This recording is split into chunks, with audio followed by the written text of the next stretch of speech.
So this week on Beauty is In, we are discussing the beauty of worship.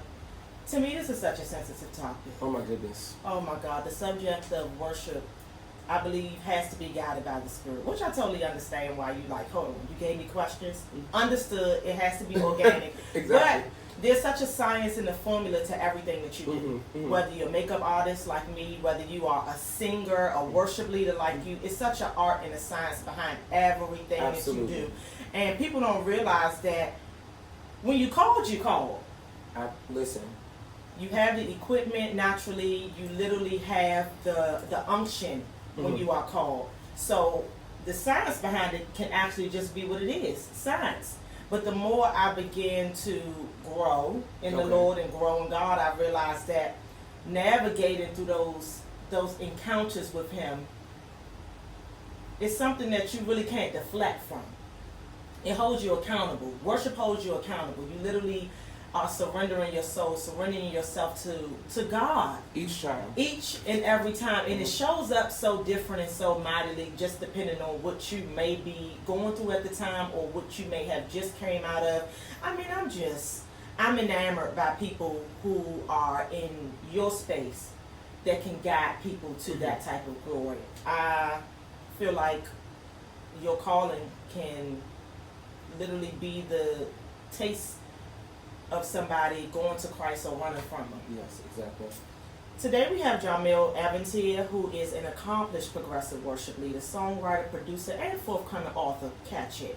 In 2005, he formed Worship Forever, a highly energetic praise and worship group that literally have performed internationally. He is known and recognized and have been in front of your face, beside your face, sung with your face, and he is the fave. I stand Worship Forever and Jamel Aventia. He knows that.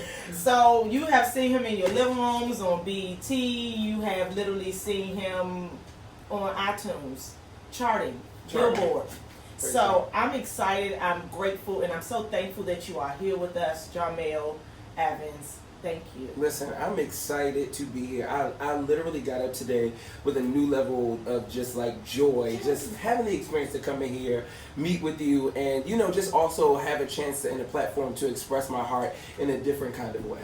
Yeah, I think podcasting is so progressive because you get to speak. Yeah, and I think at this juncture and just the space that we found ourselves in, I think people are really hungry for information about how that when the pandemic is over, like how do I really approach things in a new and a fresh way. So I think that this platform and what you're doing is so vital for this time. So thank you. Exactly. I'm excited. So y'all already hear what y'all in for. We're going to play. Oh, good. I already have your game. If you could. Oh, okay. So if you could, y'all know how this game goes. He doesn't know the questions, but I do. So are you ready? I'm ready. Fun stuff. I'm ready. If you could magically become fluent in a language, what would it be? Oh, it would be German. Oh, wow. It would be German. Come on, you're the first person that said German. I done had French. Listen, I just have always been like obsessed with the sound of the actual language. I mean, I think it's there's a beauty to it. Like, no, it is very aggressive and it's very hard, but at the same time, I think like it's assertive too. And I just love people who are extremely assertive. Assertive and just aggressive in everything that they do to make sure they're present. So I love it. That was good one. Oh, see, we having fun already. Oh, here we go. If you could world tour with any artist, who would it be and why? Chris Brown, absolutely. Hey, you're tripping, babe. Hey, send the place into a full worship before that man come out there. I mean, literally, I would. Like, I absolutely would. Because I think that there is, like, an element of heart to what Chris Brown does as an artist. Now, listen, it's passion, it's lovemaking, it's all of that kind of, it's that crazy stuff. But at the same time, I believe that when he gets down into actually talking about the relevancy of love and, being connected to somebody you really, really desire, oh my goodness, it's crazy. And how much more does that translate to what we do in worship and in gospel music, where we have to completely express our desire and our love after God. So yeah, absolutely. Yeah. I still play the first CD. Yeah. Listen, I absolutely adore.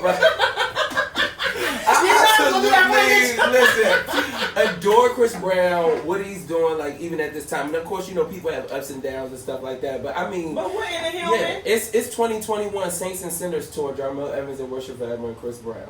I mean, somebody write it down.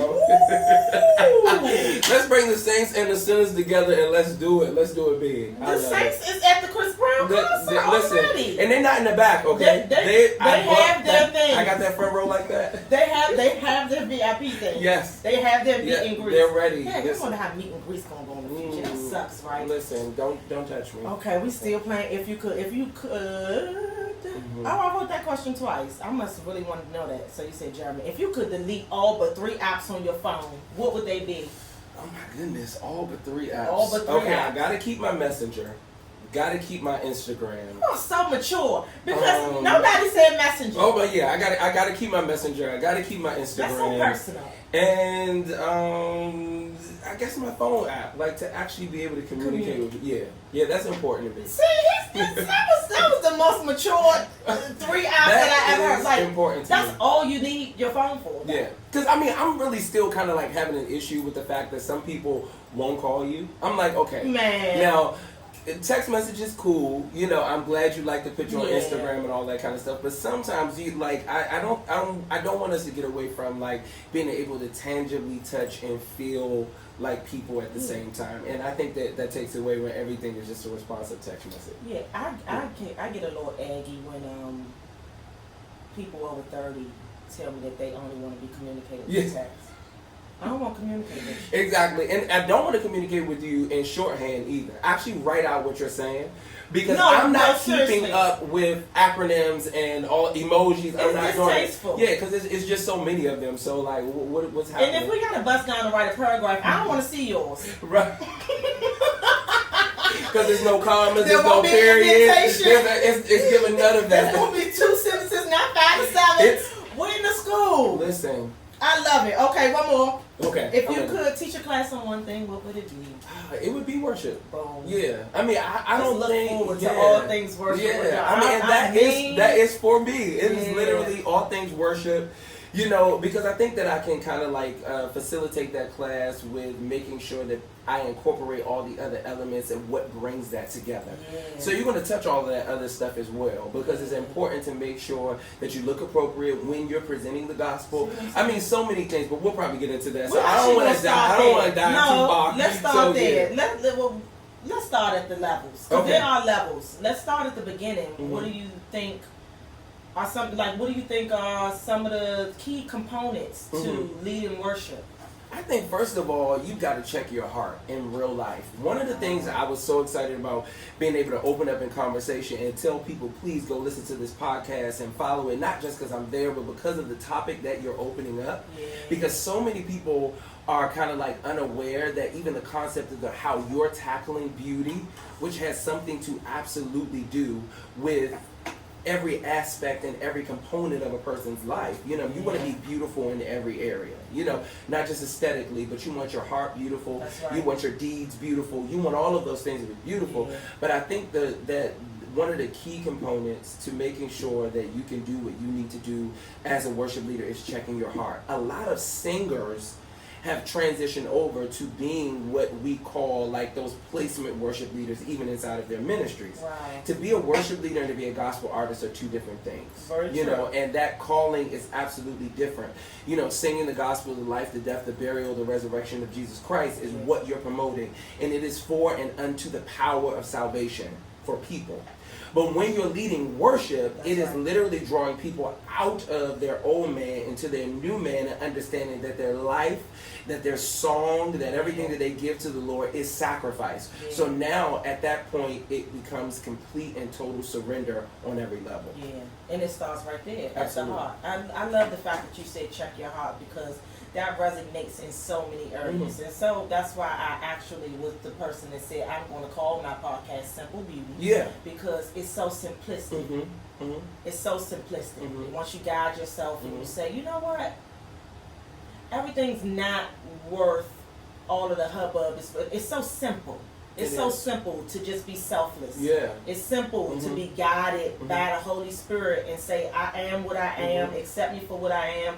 but I'm always going to be a work in progress. And so you got to get out of that, that tug of war with will. You know what I'm saying? I think we have a really, really, really hard time with saying, let me give up my own, because you will always think what you have, kind of set up in your mind is always greater than what God has for you, but it can never be. Yeah, I mean, can you imagine telling the creator of all things, and like all things beautiful and amazing and great, that you have a better plan than him? Yeah. Just by looking around, you can see the plan that he has would be greater. It's massive, it's big. And so I think that when we get out of that tug of war and that struggle of will, like we'll really receive what we need to, from the Lord and all. Yeah, and that's why information is so important. Mm-hmm. And I say all the time, the more I learn, the more I realize I don't know a thing. Mm-hmm. Mm-hmm. The more I dive into the Bible, and at this point I'm really diving into the Quran, and I'm gonna be very honest. Yeah. Y'all heard what I said. Yeah. I've been diving into it because I want more information from God. God, what else are you saying around me that I'm missing? What else are you saying around me that I have a low understanding for? And so to be humble in that area, to say that I just really don't know what I don't know, and begin to seek that and want that, I think is so important. So like you said, that will is really where it transmutes. I want to go and I want to dial it back again. Okay. Because when did you know you were called to be a worship leader? See, I think when I was younger, I was going to Greater Mount Calvary Holy Church, a really, massive, impactful church. My church. And yes, massive, like just impactful church. Growing up in that ministry, I was singing songs, and at that particular time, my mom was like, "I really feel like there's something a little deeper for you." And I think that this had to be when I was much younger. Yeah. And she, I started to kind of like pray, and I felt like the Lord was taking me in a different direction. So I had to be somewhere around the good age of maybe like 15, when I was really developing like true relationship with God through worship. Yeah. And so at that point, I believe that's when the transition came, because I wanted to be Tevin Campbell. I was going to be, listen, it was giving Can We Talk. It was like, it was giving all, I was like, I'm going to be, and I'm going to get my mother out of the hood. That was the concept of what it was, but the Lord. Because that was a talent. You said, I know I had talent. I know I know how to sing. Yeah. And said, I'm going for the gusto. And I wanted to soar. I was like, I'm going to soar.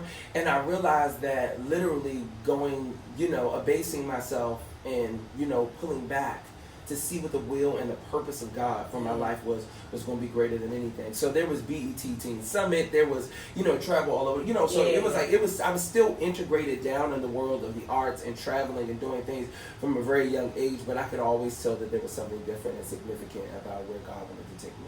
Yeah, you said something about soaring. You wanted to soar. Was that you saying that I wanted to soar on the platform of being a music artist? Yeah, and being like in the world. Like for me, it was kind of like, there were so many opportunities that came again out of even being in BET Teen Summit. Just with meeting Lauryn Hill and Chris Stokes, of course, who's responsible for Immature and all of that. Yeah, it was so crazy. So all of these people, Babyface, L.A. Reid, all of these people, and there was a young lady there named Fran Tolliver who I love so much, and if I find her, if you listen to this podcast, you're out there, I need to find you, but she was one of the producers there, and she literally would push me and throw me in front of like all of those major artists. She wanted me to do that so badly. She was like, I'm going to push her, I think your talent is great, and she really made it her business along with Cedar Milam to just kind of push me. But my mom, she literally saw something greater. And it was like, I'm going to make sure that while you're doing this, your soul can be kept as well. Yeah. So what was she doing? Well, Cedar or Mom? Your mama. Okay, well, see, Mom is... soul workers doing. We got to talk about her because we can't even have you on this podcast for the first time and not bring her into conversation. Mom is everything. She is literally the prayer warrior of all prayer warriors. She's gonna make sure that I know that she's supporting every single thing that I'm doing, as long as it is according to what is going to push me closer to my purpose. Because see, a lot of people have a problem with telling us the truth if they feel like it's going to disconnect disconnect us from liking them. But my mom is not one of those kinds of people. She wants to make sure that your purpose and what you've been called to do in the earth is made. So she's going to tell you stuff even if you don't like the way you're here. So and so that's what she was doing. She was like, do the work, be benevolent, be ready for every good work. You know, be that kind of person. Trust God, know Him for yourself, understand Him for yourself, because it's only but so long we can live vicariously through other people's worship relationship with the Lord. No, yeah. And when did you realize that you had that shift in your relationship with the Lord? Because I, in my opinion, I believe, you know, most of us were dragged to God because we had to go to church. You know what I'm saying? And we had to go down an aisle because we felt like we wanted to go. So sometimes that happened to people at 8. It happened to me at 8 and 13. And then I really went at 16 like, this is it. Yeah, I know it. The Lord. Like, you know what I mean? I need Him. So I remember that encounter with Him saying that, okay, this is no longer the relationship that my mother or my grandmother forced me to have. When did you have that encounter? It was college. It was 2020. I have lived. Yes, Bethune-Cookman College. Yes, Bethune-Cookman College, which is now a university. I'm so happy about the accreditation. Awesome. Y'all go. But the thing is that I went away to college, so now I was coming from underneath of my god brothers and sisters who poured into me so greatly at Greater Mount Calvary Holy Church. So now you got to walk out, you know, in a sense, what you've been, what you've been taught. Yeah. So I'm in college, I'm learning more about like who I'm becoming, what I'm becoming in God, and you know, it really challenged me to say, are you really saved? You know what I'm saying? Are you really called to do this work? Are you going to stay committed to the purpose of God over your life? So I think the definitive shift happened there, and that's when I knew I was going into, you know, being an actual worship artist, where leading worship and making sure that everything remained God-word was something that I wanted to do with the rest of my life. I love that. So now you're out of college and you're trying to figure out what worship forever is. Let's talk about that. Because I don't have the story. Yeah. So I'm pretty sure people want it. Yeah, man. Worship forever is literally... that is a baby that, like, I think that in pushing it out must have been the simplest thing I've ever done. Like, we think about labor. No, I can't wait to express. I had to in the car, yeah, see, that's what and look, my mom had me on the couch. She could not even get out of the house. I mean, it was that crazy. I didn't want to leave. So that labor situation for me wasn't difficult at all. Like, I could feel it being the tangible, palpable, like, expression of what God wanted me to. A water birth. Yeah, it really was. It was very simple. It came, you know, straight into being, and a lot of people who I thought would not, you know, kind of support the situation really did. So I really don't have those growing pains like that, you know, that other people, you know, have. I don't have a horror story about the start of it. And the same people who were ministering with me almost 15 years ago when I started that group are still ministering with me right now. Shout out to Worship Forever. Yeah. Y'all give me up. Yes, they I are. Go in.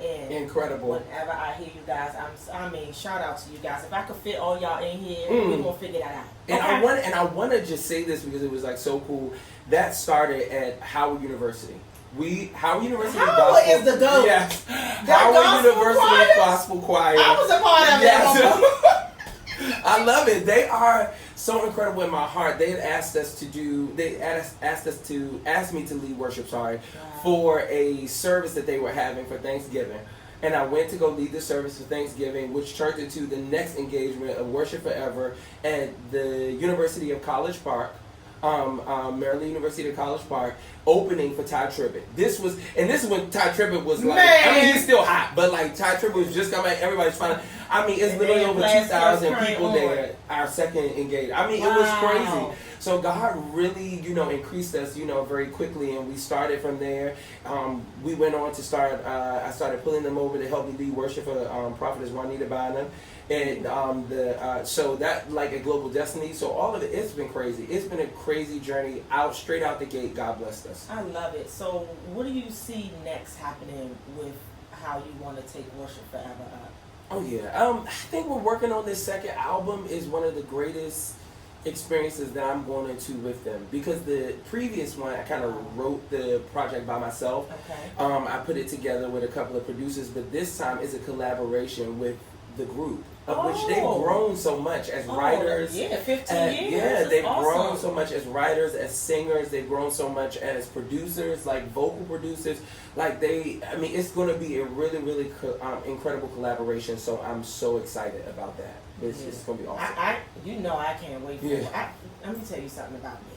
I still listen to, the song was in my spirit this morning. I still listen to, you were doing a feature, what's my baby? Receive and Change? Okay. Yeah. You see how that just snuck up out of your way? Like, I'm telling you, holy, when they got there, I go, oh my God, and it was in my spirit. Yeah. Chantilly and Change. Mm-hmm. Yeah, so many great, and that's so many great, and I mean, it just came out of nowhere. Like it was in like, what is that? Shuffle. On shuffle. And it came out, and I said, hold on, this is my song. What's happening? And it was so good. I think I played it like 30 times, and I just watched it all over the house. I love it. Like I really love like what I've been able to do and what I've been able to accomplish, even with some of the local artists that we have here. I think some of that stuff is greater than anything I could probably ever do with someone else because it's so honest. And we're such the tastemakers. Yeah. Like DC, like whatever venue we find ourselves in, wherever the people go, the talent is right here. Oh my God! And literally they have to come here for almost everything. Yeah. And I tell people as they should. Yeah, it's giving makeup artists, it's giving musicians, everything. Whatever it is that you need, like people that are in marketing, but like even down to running the world, where you have people that are like here, literally making decisions as to where this country is going. You gotta come here.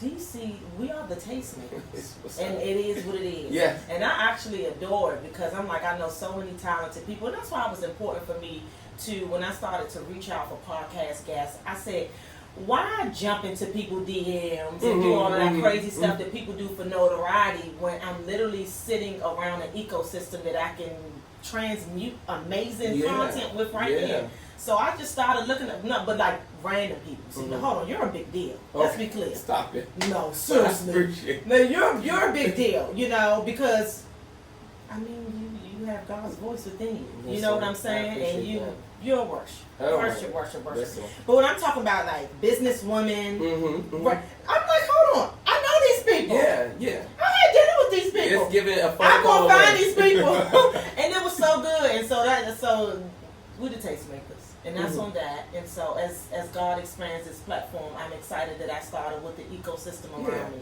So I want to talk about worship now, post-pandemic. Okay. And how you feel like that's going to go. I mean, I think that what has happened for us is it's caused the whole concept and like the whole area of worship to actually grow. You know, this has pushed people to actually grow even as worship leaders. Because now what you're finding is that a lot of things have gone to virtual or digital experiences with your church, with no audience. You get what I'm saying? So you have nobody to feed off of. You have nobody to say, go ahead and sing. You cannot hear, that rumble that comes from worship when people really kind of start to fall into those encounters. So I think afterwards, worship leaders are actually coming back stronger than they ever had before. I feel like people are going to find themselves around a real, system of being in those encounters with God without needing help. Because even when you've been at home, you had to force yourself to push past the fact that you're watching somebody on a computer and they're not there live in that experience. You're not standing shoulder to shoulder with your brother and sister in worship. So it's even caused them, those who are watching, through the computer to grow at a new level. Yeah, so the worship leaders grow and the people around you because you can't really transmute that energy anymore. So dang. But it's gonna be good. I just can't wait. I think it's gonna erupt. It's going to be such an erupt when people get back into being able to stand next to another person who has been building their heart the same way that they have, and then because see, that's the whole thing about worship. It is a collaborative thing that you're doing with someone else. Like that's why when you stand there and you hear that clapping together, or when people are lifting worship together, at the same, it's nothing like it. And that 2 or 3 is a real thing. When they gather, that's it. Together, I mean, people listen. That's why the people cut up in a circle with just 3-4 people, and you'll be like, how? Why? How is this sticking here? But It's agreement. I It's love that. agreement. And when agreement happens in the natural or in the spirit, like it literally brings everything absolutely together with a synergy that cannot be broken. Yeah, I want to. I gotta understand this because I'm not a worship leader. Couldn't be one. Okay, I know how to do my ones and twos from the seat. I will tear that seat down. Right. But I'm not getting up there. I'm not touching that mic. Mhm. Okay. I want to go into the after effects of Okay. worship. I feel like, from my opinion, it's such a daunting task to be a pastor, prepare a message, deliver that message, and then what God gave you, it just all came out. So that emptiness is what I'm calling like how you could like decompress. Like, so how do you decompress from that and begin to refill yourself after an encounter like that? I mean, this is just such a difficult, question for me, only because I feel like everybody that, like even worship leaders, would not agree with what I would say. Okay. And that is that you don't. You don't. You don't.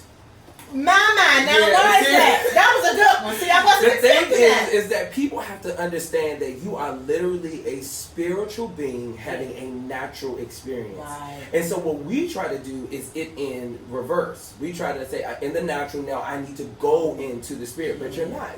You're literally a spoken word that has flesh on it. You know what I'm saying? This was an idea in the mind and the heart of God. So if that be the case, it's like, I don't want to come down from that. I don't want to decompress. I don't want to come out.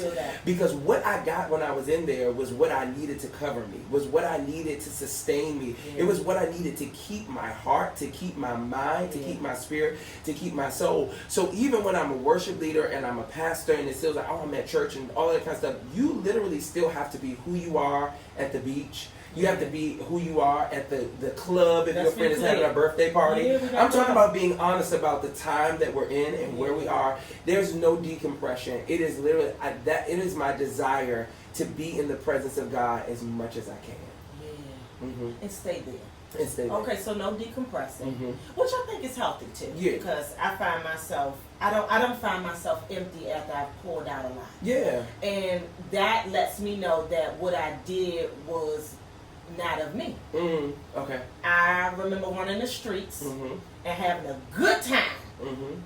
And did not wake up the next day till about 4 o'clock in the afternoon. Right. And I'm talking about had a good time. Okay? Yes. But I wasn't in the Lord. I had a good time, but I wasn't doing anything that could feed me spiritually. I was just cutting up, having a good time. But when I think about when I do the podcast, like when I'm literally cooking a meal, like all of that stuff, I don't feel empty. I don't feel like it's a job. I don't feel like I need to escape from it or kind of decompress from it. But when I think about it, it's like the literal rest that comes behind that is so peaceful. Yeah, and I'm just... So that's what I actually thought you was going to say. I just rest. Yeah, I mean, I'm literally so filled up by what I'm able to do. Like those encounters, like when I know that people have gotten to a certain level in God, especially when I know that I've been able to be a conduit for the Lord to do that, I'm good. Like when I go home, I can get up the next day and do the same thing. I never get drained. I never not want to do it. I'm going to give 1,000% every single time you put me in front of that mic. My guts are on the ground. It's real. Because that's how good God literally has been. And I think that people look at that as something very cliche-ish, like we say it all the time and stuff like that, but literally he has been absolutely just that good. Because it honestly could be the other way.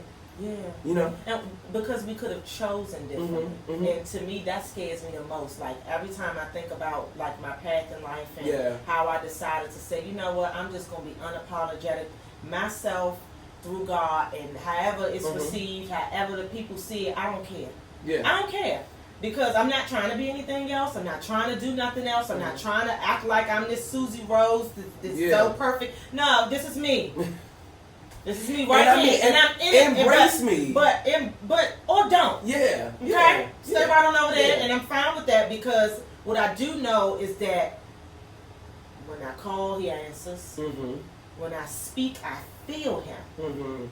So I'm good. Yeah. You know, my thing that I always wrestle with is, what if I start choosing? What if I had started to choose differently and I don't know what his presence feels like. Yeah. Like when he rushes in here, like he just did not too long ago, Mhm. I felt him. I said, Yeah. "Oh, the Lord is here!" I was going screaming, but you were like speaking. You know, I'm fine with that. Yeah. But I'm also fine with saying that. Yeah. And I think that yeah. people have to just be okay with the fact that you are who God has created you to be and be fine with that. Yeah. Like a lot of people, they literally search around like, how can I improve this or that and the other, you know, according to what they feel like people would want to see, what people would want to consume from them. But like even myself as a worship leader, I have always been absolutely who I am. You cannot create me.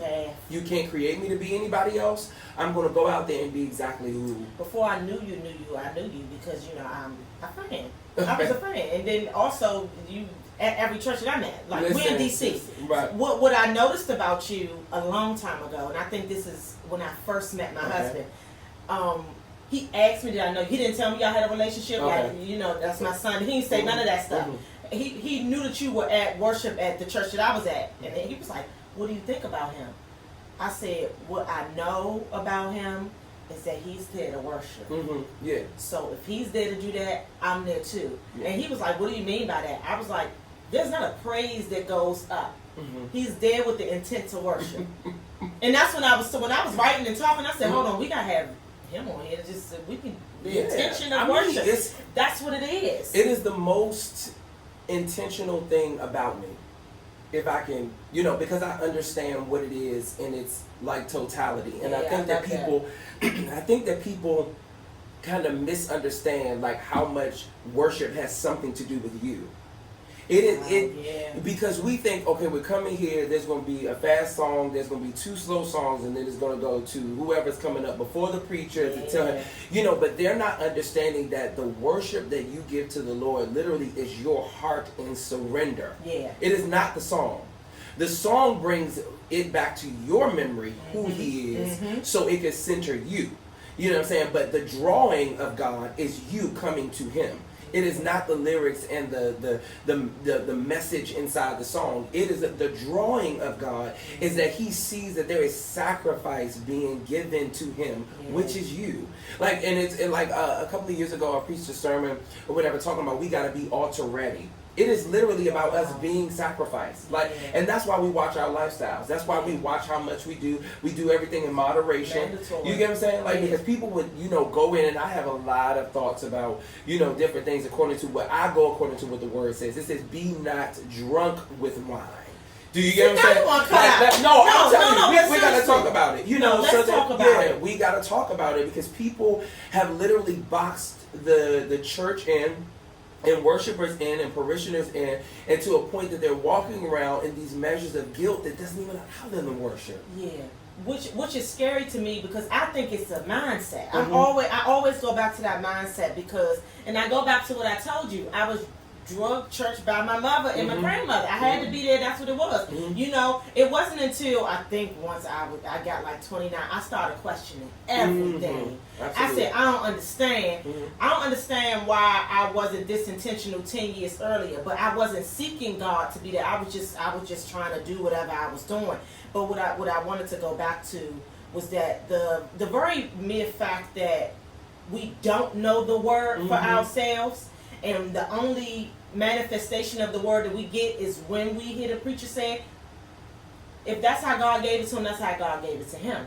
He gave it to him to give to his people. It's our jobs to go back to that word, study that word, and show it, and so it can prove it to us. And to study outside of whatever was even spoken on that particular day. Because your understanding of who God is gains its depth from the man of God who's there to teach it. You know, that's why you have prophets, preachers, evangelists, you know, all of those different components that make up that fivefold ministry that kind of give us the clear understanding about what's going on, even when you need a prophetic word or, you know, whatever the case may be. But if you stay outside of your word, Yeah. And you only hear what he said. You won't even be able to test what he's saying if it's correct. It should not even settle well in your spirit that you don't know the word the same way that your leader knows the words. Yeah, and I don't want to know it like he knows it because that's his gift. That's how he know. I want to know it so that it's plain to me. Yeah. And that's why I find it funny that we have a gajillion ways that the Bible is interpreted. You don't understand it this way, click that one. You don't understand the NY, click that one. You don't understand that one, click that one. Because at this point in this millennium, we are. He said it right there. He said, "At this point, I'm giving you this Bible app. Yeah. Y'all keep want to play. Y'all don't want to do the original Bible. King James. King James. If you don't have the King James, you don't understand that. You didn't hear my word that way. Okay, let me break these commandments and down then this they way. give Let me you break like this the word Message down Bible, which is a really cool Bible. That's actually the one that I really like. The Message Bible is really cool because it's and like New you're Living talking Translation to. New Living is too. dope as well. Yeah. Now, New Living is what I was on when I was in college, like 2000. Awesome. So, see what I'm saying? And then so I moved. And now we get to Message. It literally is because you're having a conversation. It's like you're having a conversation with a friend. It breaks it down literally to the nitty and the gritty. If you don't understand it, then we just gonna sit you down and we can go word for word if that's what you need. Yeah. But these breakdowns are important so that the heart has a place to house God. Yeah, and then we free ourselves from judgment. Yeah. That's why I'm so worried about, just like you said, be not drunk with wine. Yeah, because why you want to be drunk anyway? What are you escaping from? What are you not dealing with? What in the therapy needs to go on? Listen, stop running from that's it. You just need it. help. That's just it. People think that this stuff becomes like fun. And then what actually happens is it becomes it becomes gateway to losing yourself completely. Yeah. If this is what you have to do when you get up in the middle of the day, the latter portion of the day, and to help you sleep, that becomes a problem. And that's what I'm saying. Anything in excess or you're being excessive about, that is absolutely not the will and the purpose of the Lord. No. The scripture says everything in moderation. Yeah, everything. Even social media. So yes. get off of it. Yeah, everything in moderation. I wanna before you go, because I don't want to hold you too long, and we actually did an amazing job. Proud of us. I love it. Right? I want you to speak to that up and coming worship leader quickly, only because I find it so important that we get out of this show mode. I feel like pre-pandemic, I was sick and tired of going to church. And it wasn't because I was sick of God. I was sick of the show of it all. Tired of getting dressed, coming in here for me to feel your attitude through the mic. Something that you didn't even give to the Lord before you decided to touch his people with your words. And I can't say that because I'm not a part of, the church. I'm not in the church. It's not my service. But I want to talk to that up-and-coming worship leader who is unctioned by God to say, you know what? I know you called me to do this. Can you just speak to them? Because I don't want my daughter to go to church and feel like she's at a show. Absolutely. Because she's not going to go. No. Absolutely. These young kids, they not going. Yeah. And they will challenge you. Because they can sense it. Yeah, because they know. And I was talking to my niece and she said it to me. She was like, she told me what, she linked over to me. Quick story, real cute. She linked over to me when I was we went to visit somebody's church, and the rumbling of the drums and the worship of the people, all of that erupted. The minute it stopped, you heard it say, My niece said, why they stop worshiping out loud? And she's 12. So, I looked at her, I said, because they wasn't worshiping. And I think that's just it. Real plain and simple. The reason why I love this so much with the Simple Beauty podcast is because it is worship, relationship with God, all of that stuff. People make it so deep, but it's very simple. Yeah. And the simplicity in that is honesty. Our worship before the Lord has to always be honest. It always has to be curved only in the direction that God will want us to go in. So if I would give anything away to an up-and-coming worship leader, somebody who feels like the Lord is calling me from the back to the front to do this, is to be honest, is to be sensitive, and to absolutely, in everything that you can do, give your absolute heart away when you're leading worship, but to God, not the people. Your responsibility is not to the people. Your responsibility is to be something that is on fire, and people can come and watch you burn burn and learn how to burn like you. Yeah. You get what I'm saying? That's just it. My worship is always as unto God. I'm never worshiping because this is the pastor's favorite song. Yeah. I wanted to sing this song that. because it's the pastor's favorite song because it helps him get to a particular place in his worship encounter. Yeah. But I'm not doing this for you. Circle You know what I'm saying? And I mean, God has been dealing with me for the last 5 years on this book that I'm completing, and I cannot wait to finish. But there's a portion in the book that kind of like dispels all of these things. You know how they tell people in church, which I think is so funny. It was like, praise God, you know, for who He is and not what He does, but He is what He does. I'm on both. Do you know what I'm saying? No, but He is what He does. Absolutely. If I'm running around this church because the Lord just gave me a brand new house, He made that happen, and He is God the provider. That's right. Do you know what I'm saying? Like He's God the provider. So for me, it is important to go in letting people know that this worship encounter that they're having with God is important on every single level. Yeah. And if you honestly approach the Lord, the way He's going to draw you in closer to Him, and every need that you have is going to be met. Yeah. As long as you can be honest, you can go to the Lord boldly before His throne of grace, repent, give everything that you've done. But worship is supposed to be something that, again, is honest, that is pure, and that is sensitive and done from the heart. And if a worship leader can do that, they'll be solid. Yeah, I love that. One more question. Mm-hmm. I wanted to talk to that young worship leader who is literally doing it because they know that they have the talent, but they feel like their talent, they probably did it for 5 years, 3 years at this point, and they know that their talent is called for a greater place than they are. Okay. Can we speak to them for a second? Because I find that it's important to, I was in church one time, for the story again, and the pastor said, Pastor Joe, and I never forget this, he said, some of us want God to bless us when He would bless us in our talents and bless Him with His ministry when He only called you to have a ministry for this type of person. See, because everybody's not called to minister to thousands of people every Sunday. Some people are called to those 25 at that storefront church. The fact that you merely keep on playing with God, trying to push His will, but your will is right here for this moment at this time, I think it's a stretch and disrespect. Yeah. So, you know, I want to kind of talk to that worship leader who feels like where they're starting is not enough for them. Let me help you. Please.